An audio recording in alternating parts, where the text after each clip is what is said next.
Hello guys, hello water sign, hello Pisces, Scorpio, and Cancer. Welcome dito sa aking channel, Kapalaran 888. Welcome. Alamin natin kung anong messages, vibration, gabay energy para sa lahat. This is general reading. So this is for 2 days from April 21 hanggang 22. So tingnan natin, water sign, Pisces, Scorpio, and Cancer. Okay, yung first card mo is 37 and poverty.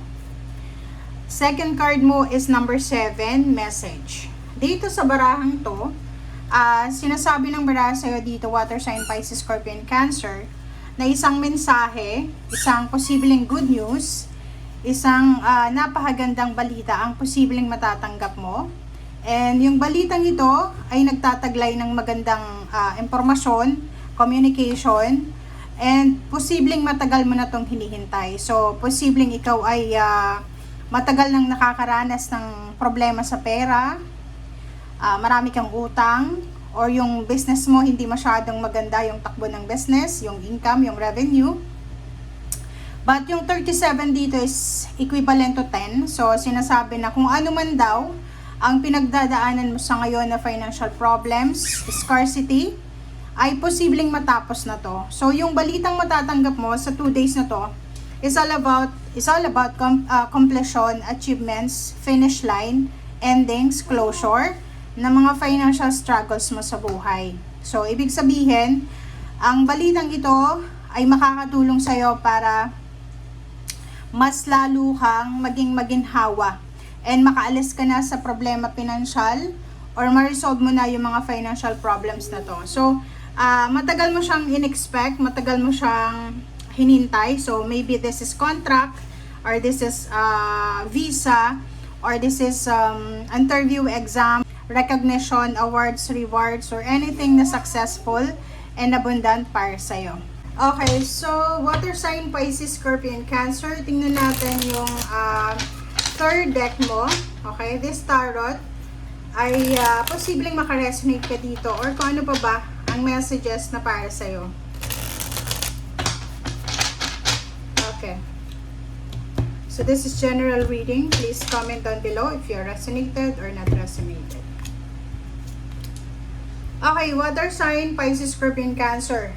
Wheel of Fortune and Two of Wands. So, sinasabi sa'yo dito ng baraha na isang pagbabago ang magaganap sa buhay mo. So, yun na nga, pwedeng may mga financial problems ka na posibleng maayos na posibleng ma-resolve mo na. And ito ay possible na tungkol ito sa mga trabaho, options and choices sa company or sa work na gusto mong subukan. So, nakikita ko siya dito, ang magbabago ngayon is sa mga water sign is yung nangyayari sa inyo, lalo na sa financial. Siguro for the past few years or months, hindi masyadong maliwanag. Yung parang hirap ka na hanapin yung clarity. Yung parang hirap ka na hanapin yung katotohanan, hanapin yung solusyon, resolution. Parang ang bigat, diba? Parang restricted. But these 2 days, sinasabi na bibigyan ka ng pagkakataon ng universe na makapili, na mabago yung takbo ng iyong buhay. Okay? Diba? Magic and 5 of Wands. Ihanda mo lang ang sarili mo kasi ang daming kompetisyon. So, for example, if you're a business person, i-expect mo na yan na marami kang magiging kakompetensya sa business na ginagawa mo. Or kung ano man yan na binibusiness mo ngayon, ano man yan na produkto mo, ano man yung ginagawa mo, maraming gagaya sa'yo. So, kailangan mong maging matalino, kailangan mong maging matatag, kailangan mong maging innovative talaga.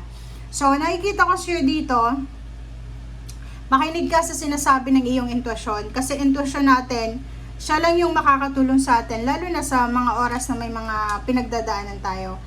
And sinasabi ng baraha, maraming unexpected na blessings, marami din na unexpected na mga tao na pwedeng mainggit sa'yo, or pwedeng parang yun nga, envious and jealous people. Parang sa harap at sa likod mo, maraming mga taong pwedeng magselos, mainggit sa kung ano yung success na meron ka. Wow! Napakalawak na ito. Plus, makikita mo dito ang daming snake. 'Di ba?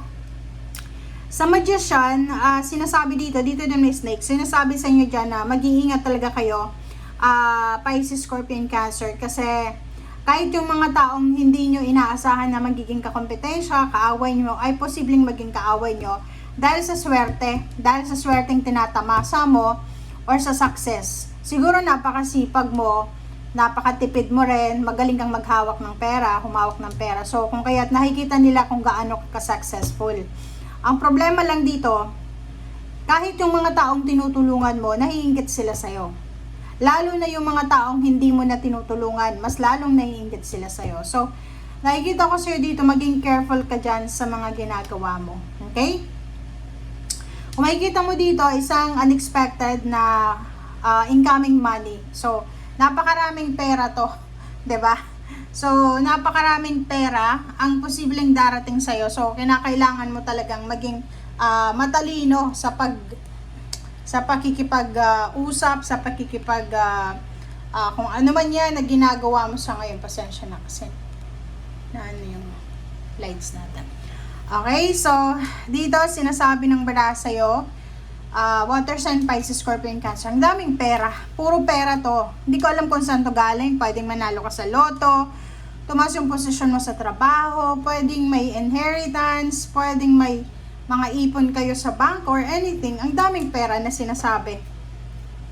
Ang problema lang dyan, instead na maging masaya sila sa'yo, posibleng mainggit sila. So, maging matalino ka talaga sa pakikitungo mo sa mga tao sa ngayon. Hindi lahat ng parang feeling close mo ay maging close ka talaga. Kasi kahit yan, pwede ka nilang i-disappoint. Okay?